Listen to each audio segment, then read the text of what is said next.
क्या करण जौहर और सुशांत के बीच हुई थी लड़ाई? क्या हुआ था फिल्म ड्राइव के शूट पर? क्या इस लड़ाई की वजह से सुशांत गए डिप्रेशन में? क्या लड़ाई की वजह से सुशांत को किया गया था अलग थलग? आइए बताते हैं हम आपको।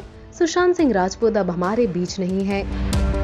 उनके जाने से बॉलीवुड स्टार्स और फैंस सदमे में हैं। इनफैक्ट सुशांत के जाने से एक नया डिबेट भी शुरू हो चुका है। सब बॉलीवुड में फैले नेपोटिज्म के गैंग मेंबर्स को बॉयकॉट करने की बात कर रहे हैं। करण जौहर को काफी ज्यादा ट्रोल किया जा रहा है। ऐसे में एक इंसिडेंट को हाईलाइट किया जा रहा है जो ड्राइव फिल्म के शूटिंग के दौरान हुआ था। रिपोर्टेडली ये वो टाइम था जब सुशांत सिंह राजपूत की फिल्म पानी शेल्व हो चुकी थी और उनकी दूसरी फिल्म चंदा मामा दूर के की शूटिंग फिर एक बार पोस्टपोन हो गई थी। ऐसे में उनके पास थिएटरिकल रिलीज के लिए सिर्फ एक ही फिल्म बची थी, वो करण जौहर की फिल्म ड्राइव थी, जो कि एंड में OTT प्लेटफॉर्म नेटफ्लिक्स पर रिलीज हुई। अब ये भी क्यों हुआ ये भी हम आपको बताते हैं। सोर्सेज के मुताबिक फिल्म ड्राइव थिएटर्स में रिलीज होने वाली थी, लेकिन करण जौहर फिल्म के एंड प्रोडक्ट से खुश नहीं थे।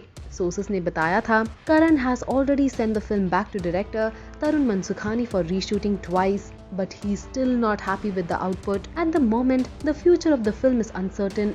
Karan is not willing to release it the way it has shaped up. और रिपोर्टेडली कहा ये जाता है कि सुशांत इस बात से बेहद अपसेट थे क्योंकि वो चाहते थे कि ये फिल्म थिएटर्स में रिलीज हो।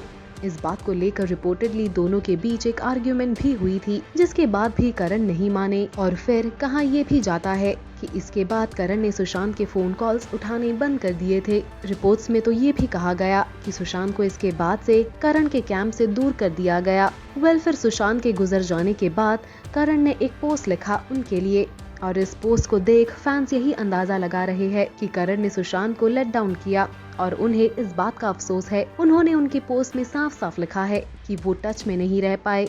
करण ने लिखा था, I blame myself for not being in touch with you for the past year. I have felt at times like you may have needed people to share your life with. But somehow I never followed up on that feeling. We'll never make that mistake again. We live in a very energetic and noisy but still very isolated times. Some of us succumb to these silences and go within. We need to not just make relationships but also constantly nurture them. Sushant's unfortunate demise has been a huge wake-up call to me, to my level of compassion and to my ability to foster and protect my equations.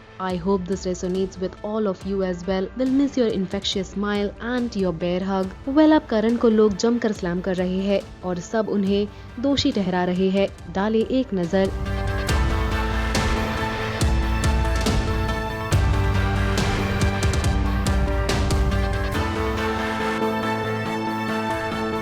लोग करण को ये कहकर भी slam कर रहे हैं कि आखिर उन्हें सुशांत सिंह राजपूत का मजाक उड़ाने का हक किसने दिया कॉफी विद करण में। आपको बता दें कि नेटिजन्स अब करण के चैट शो के पुराने क्लिप्स को वायरल कर रहे हैं, जिसमें उनके साथ बॉलीवुड स्टार्स सुशांत के बारे में अलग अलग रिएक्शन दे रहे हैं या उनका मजाक उड़ा रहे हैं। सोशल मीडिया यूजर्स अब करण के साथ इन एक्टर्स की भी जमकर क्लास लगा रहे हैं, जिसमें आलिया और सोनम का नाम सबसे ऊपर है। लगता है फैन सुशांत के चले जाने से बेहद गुस्से में है और जिसका खामियाजा भुगतना पड़ रहा है करण समेत बॉलीवुड के कई स्टार्स को। आपका इस बारे में क्या कहना है? कमेंट्स कर जरूर बताइएगा।